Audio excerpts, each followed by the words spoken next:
May mga bagay na hindi ko maintindihan,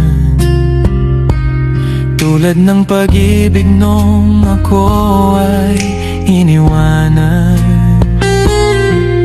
Pero ngayon parang merong pag-asa, sapagkat sa'yo ko nakikita ang ligaya.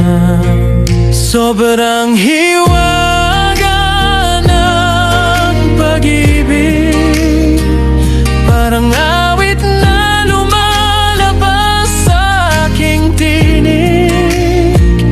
Ang puso ko, ikaw